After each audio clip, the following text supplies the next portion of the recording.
Hi, people on the internet watching car-related internet stuff. Welcome to this. My 1974 RA21 Toyota Celica ST with its fully forged, built bottom end, high compression, cammed, naturally aspirated 2U Z-swap out of a 2005 Toyota Tundra.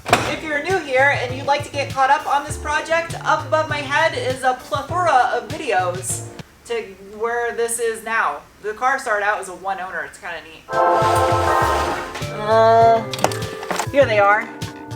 Yeah. No.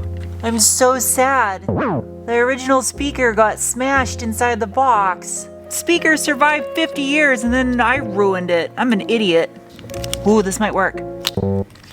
To be fair, speaker technology has drastically changed in 50 years. So it's probably not a bad thing. The ones on the deck lid were all dry rotted from the sun anyway. I did notice when I had the dash out that there were some extra speaker wires going up inside here.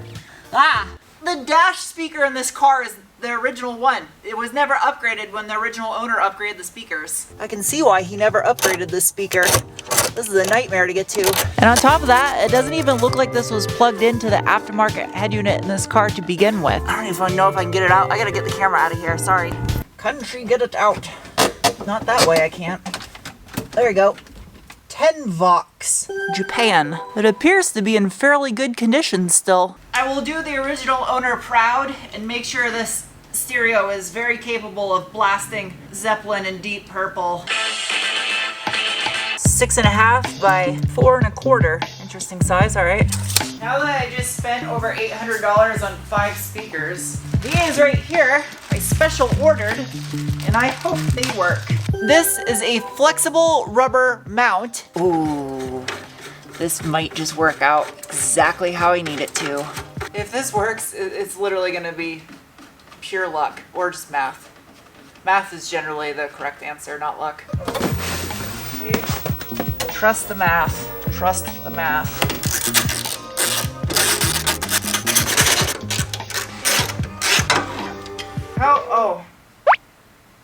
It'll fit, but the nutserts are blocking it. Being nutsert blocked. So if you look right here, the math is correct, but this little nutsert is not allowing me to slide it down into its place. I haven't quite figured out how to install it because there is no instructions. I'm making this out of my brain. I think that was my way of saying this is custom. Just temporarily affix this.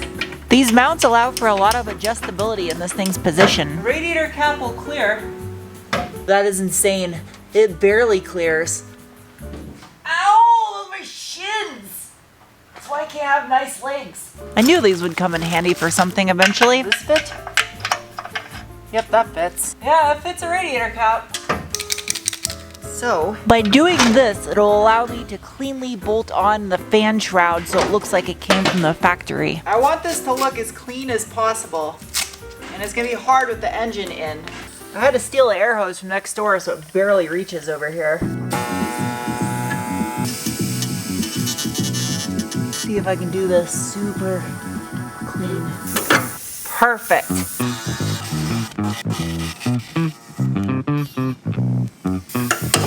Perfect. I don't know if this is mathematically shapeable possible. That's a miracle that I got that so straight. Perfect. I didn't score this one. Let's see if it breaks as easy. Perfect.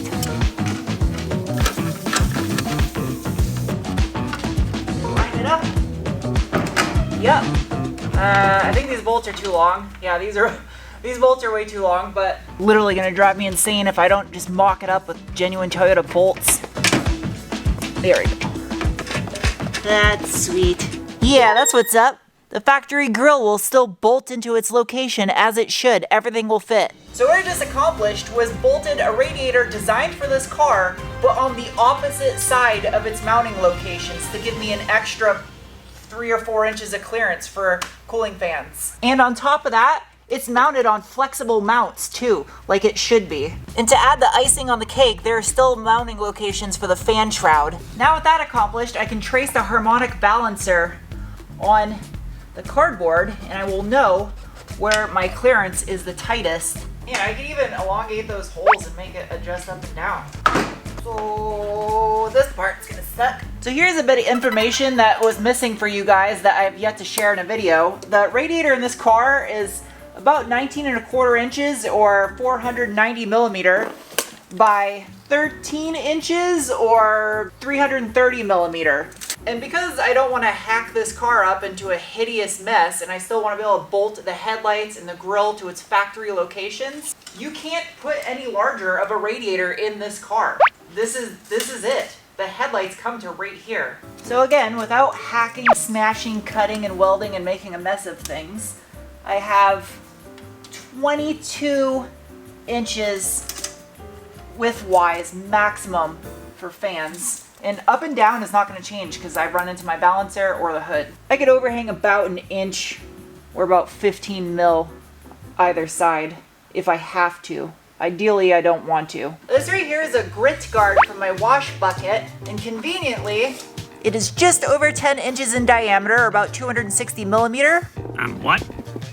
I did that right there. Oh, so close. I'll get way more CFM if I do 2 10s versus if I do 1 to 13, maybe even a 14, but still I'm gonna get way more of 2 10s. And with the advancements we've had in technology recently, there are now brushless motor fans that you can get, and they're way more powerful than a regular brush motor.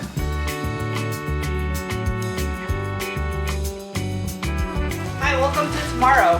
Got another package in the mail, and it contains injectors. They're not sponsored, but 50 Motorsports gave me a huge discount on these things. I went with these guys because I'm a stickler for trying to keep as close to OEM as possible, and these started life as a Denso core. This is a modified OEM injector for a 3UZ V8. And you see it says Denso right there, except these are modified for 550 cc's. There's your little sneak peek on a car review coming up. It's a Ranger, but it's not mine. The first time I've had a chance to drive this thing since they dropped it off. Forrester Gump, I am so sorry, bud. This poor thing, I haven't started it in months. Killing 2 chickens with 1 oyster right now. I gotta start the Gump up while I get parts. Got my spare 2UZ number 3 here for parts. So, what I need is the ability to finish sentences. Maybe, just maybe. Yeah, it worked. It is getting uncomfortably hot in here fast. Man. Gump sat alone in a dirty storage unit, totally emotionless because he's a Forester. And then there's this guy. I'll get to you one day. I was only able to salvage 1. Salvage? Is that a word? Well, yes, I could throw any old random hardware in there. That's not correct, and I need to do it correct. But having this one gives me the ability to at least see if I have 2 more. Spoiler alert, I did, but they weren't in these bags. I went back to the storage unit, and I have all of them. I only needed 3, I have 1. Let's stand in the engine bay, and it makes your life way easier. These threads before I try to thread this in. Hopefully this is the final time I have to install this intake manifold, other than when I have to disconnect the starter to pull the engine to paint the engine bay. I just spent an hour looking for hardware because I put it in a place so I wouldn't lose it and I'd be able to find it easy. This is a plastic layer gasket, PLS. 18 Fig Newtons, weighs approximately 13 pounds according to the tech data for this truck. No surprise here, I'm going to make sure every single bolt is torqued to spec per the factory service manual. If anyone's watching this video and actually trying to learn something useful about these Toyota UZ V8 engines, the 1UZ, the 4 liter, the 2UZ, the 4.7 liter, and the 3UZ, the 4.3 liter, most of the parts are interchangeable. I am using a 3UZ intake manifold as a variable intake runners. So with that 3UZ intake manifold, I have to use the 3UZ fuel rails. Even though the intake manifolds are interchangeable because the head shape is the same, the fuel rails have to match the intake manifold, at least on the 3UZ. That is true. I can take my tape condoms out of here. Serve their purpose well. This may seem ridiculous, but the Denso pink injectors just have a 70s kind of vibe to the color. I think that works well. Oh, that's sweet. They sent me an extra injector. That's awesome. This is gonna look so good when these are loomed. So I said loom, didn't come out right. That just earned a double shout out there, 5.0 Motorsports. If you guys want fuel injectors that are custom made and used out of OEM cores instead of some junk made elsewhere aftermarket ones, shout out to them. Get rid of their stupid tape. Okay, the tape idea might have been a little dumb. This stuff is really stuck. Always make sure your O-ring's lubed so that way it doesn't fold over when you're... Never mind. Oh wait, they didn't give me an extra one. I just don't know how to count. Last injector. Now some of you that are bright particular individuals have probably noticed the fact that these injectors use the Sumitomo style plug, whereas I wired my harness with the OE 2UZ Toyota proprietary plug. In my defense, sometimes I don't do things good. Lube. That's that, Pat. Oh, I forgot the spacer. I'm dumb. The spacer. Then this goes on. Damn, I'm missing a spacer. I gotta find that.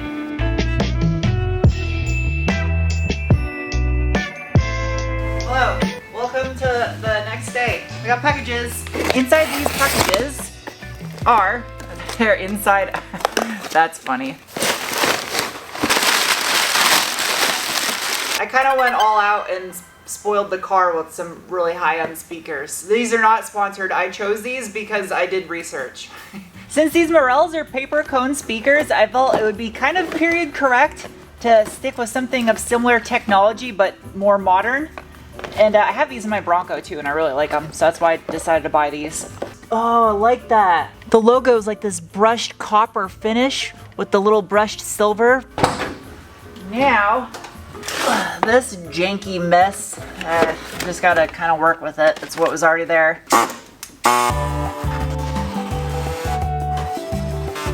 Since the mounting surface of the speaker on the door is not perfectly straight, I picked up some aluminum spacers that are going to make it so I can tighten the hardware down and keep it nice and flush. Mark the mounting holes.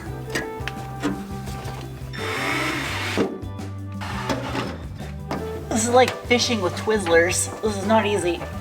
I'm missing the grommets for the door jamb, so I ordered some. They'll be here tomorrow. Well, that's sweet. The speakers actually came with these. And they're good ones too, not crappy ones. You're probably asking why I'm doing this right now instead of getting the car to run. And the reason being is I couldn't progress any further or try to start the car without having the cooling fans for this thing, and I needed that radiator mounted in its final location so I could get my exact measurements and get that stuff on order. Tessa tape, the end of the tape wrap.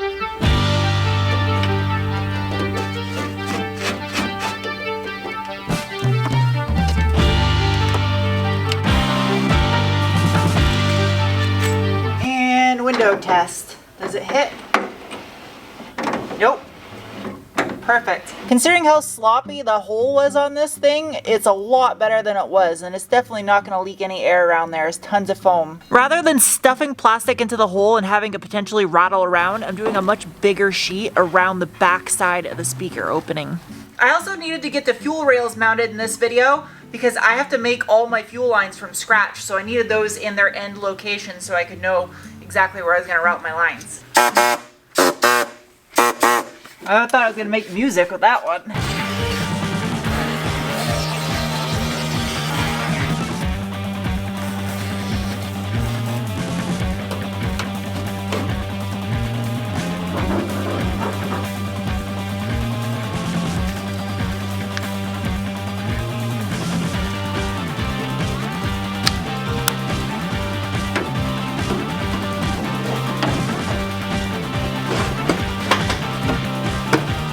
Hopefully this is the last time I gotta do this. I got a slightly larger rear speaker than what was in here. It's about as big as I can go without making a mess of things. Silver Sharpie for the win. Well, also, side note, if you've never used a Silver Sharpie before, you're missing out. Rather than make a bunch of extra holes, I'm gonna try to use one of these existing ones. Now, some of you are probably wondering what I'm going to do about the audio source in this car. Well, this part's gonna suck. Aw, man, put the chicken before the basket. That's a good way to break your window. This is so not easy. I can't even tell where it is. Luckily I have this little thing. I should be able to get that one closest to the glass with this. And being that the original owner seemed so proud of the fact that this car had this stereo system in it, it was probably quite significant back in its time. That ain't going anywhere, that is solid. Oh, great. And after doing some research, the Conrad tape deck that he put in this car was made in Japan. Yep, that's literally perfect. Being that he was a JDM car enthusiast of the era, it started to make sense. I got the grommets this morning, so now I can make sure that the speaker wire is weather tight or goes into the door jamb. The under dash speakers were expensive for this thing. I don't know, it's just because of the shape. This is huge. This is gonna be like a dash woofer. Old, new. Sweet! That's amazing! I couldn't have planned that any better. The holes literally line up. This will just bolt directly in. I added these two little aluminum spacers to give it enough clearance so that the rubber doesn't hit the underside of the dash. Some foam to fill up the gap. Oh, this is gonna work perfect. Anyway, back on the subject of that Conrad tape deck. It is incredibly rare, especially in North America. I almost couldn't find any information on it whatsoever. There, the original harness from '74 all cleaned up. These are all the grounds since it's old school. Center front speaker channel harness bridge, complete. It's gonna steal positive from front left, front right, and combine it for a center. This is it. This is everything to hook up the head unit. Moment of truth. Car audio time. Key, where the fuck's the key? Oh.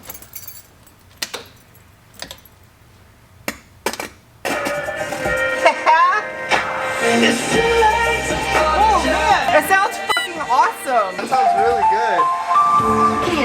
That's amazing. That's a full sound. Good. I'm definitely keeping that head unit. At 50 years old, I can't believe the quality of the sound that comes out of that thing. So Angel just showed up to help me fix this mess of a shop. I gotta clean up and get ready to do car views in here. I know a lot of you want to see this thing fire up already, but I have to do the fuel lines still. The goal for the next couple of videos is to keep knocking out these little things that all add up to the final picture of this thing being a drivable, usable car that's been resto modded.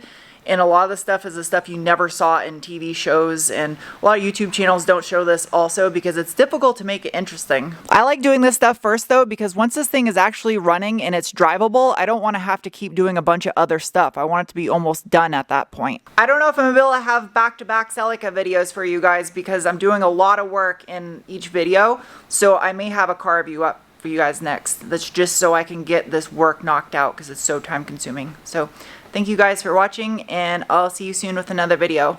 Bye!